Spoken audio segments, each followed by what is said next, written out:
श्रावण मासानिमित्त इंदिरानगर नाका येथील कोपिनेश्वर मंदिरापर्यंत रामसेवेतर्फे भव्य कावड यात्रेचं आयोजन करण्यात आले। या यात्रेत हजारो शिवभक्त सहभागी होत असून दरवर्षी भगवान शंकराची पूजा आणि आशीर्वाद घेण्यासाठी अशा कावड यात्रा काढल्या जात असल्याची माहिती आमदार संजय केळकर यांनी दिली। कावड यात्रेच्या निमित्तानं बोलताना केळकर यांनी कुंभमेळ्याच्या आयोजनावरून सुरू असलेल्या चर्चेलाही उत्तर दिलं। कुंभमेळा मोठ्या प्रमाणावर आणि भव्य स्वरूपात पार पडेल असा विश्वास व्यक्त करत खरे रामभक्त आणि देशभक्त कोण आहेत हे जनतेला चांगलंच माहिती असल्याचं त्यांनी सांगितलं। विविध प्रकारचे नरेटिव्ह पसरवून जनतेची दिशाभूल करण्याचा प्रयत्न केला जात असल्याचा आरोपही त्यांनी केला।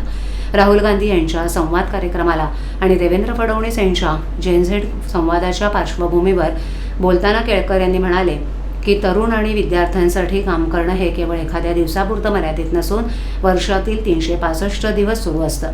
रोजगार, स्वयंरोजगार तसंच तरुणांवर होणाऱ्या अन्यायाच्या प्रश्नांवर सातत्यानं काम करत असल्याचं त्यांनी स्पष्ट केलं। लाडकी बहीण योजनेवरून विरोधकांवर टीका करताना केळकर म्हणाले की या योजनेला सुरुवातीला विरोध करणारे आणि न्यायालयात जाणारे विरोधक आता लाभार्थी महिलांची आठवण काढतायत। शासनाच्या अटी शर्तींनुसार लाभार्थ्यांची पडताळणी सुरू असून नागरिकांसाठी विविध कल्याणकारी योजना नियोजनबद्ध पद्धतीनं सुरू असल्याचं त्यांनी सांगितलं। गणेशोत्सवाच्या पार्श्वभूमीवर रस्त्यांवरील खड्डे आणि धोकादायक ठिकाणांचा मुद्दाही केळकर यांनी उपस्थित केला। गणेशोत्सवापूर्वी आवश्यक ती कामं पूर्ण करून भाविक आणि वाहन चालकांना कोणत्याही प्रकारचा त्रास होणार नाही याची निश्चितपणे काळजी घेतली जाईल अशी हमी त्यांनी दिली।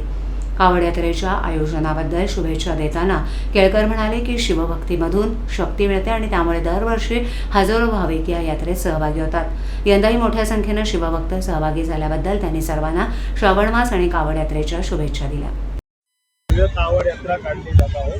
ठाण्यात देखील एक उत्साहाचं वातावरण पाहायला मिळते। भगवमय वातावरण झाले। आज आमच्या रामसेनेतर्फे दरवर्षीप्रमाणे सर्वात मोठी कावड यात्रा ज्याला म्हणता येईल अशी कावड यात्रा आज या ठिकाणी सुरू झालेली आहे। या इंदिरानगर नाक्यापासून ते कोपिनेश्वर मंदिरापर्यंत ही कावड यात्रा जाते आणि हजारो एक 4-5 हजार शिवभक्त आणि आमच्या महिला भगिनी या कावड यात्रेमध्ये सहभागी होतात। श्रावण महिना हा पवित्र महिना आहे आणि या महिन्यामध्ये या प्रकारची भगवान शंकराकडे प्रार्थना करण्याकरता त्याचा आशीर्वाद मागण्याकरता अशा प्रकारची ही कावड यात्रा दरवर्षी या सगळ्या भागामध्ये आम्ही काढत असतो रामसेनेतर्फे। सर पाहायला गेलं तर आता कुंभमेळा पण येत आहे नाशिकचा। त्यातच आता भाजपचे गिरीश महाजन असतील या सरकारवर आश्चर्य भ्रष्टाचाराचे आरोप केले जातात। एकंदरीत आता कुंभमेळा संदर्भात देखील आता येणाऱ्या काळात देखील वाद होईल। कुंभमेळा देखील मोठ्यात मोठा होईल।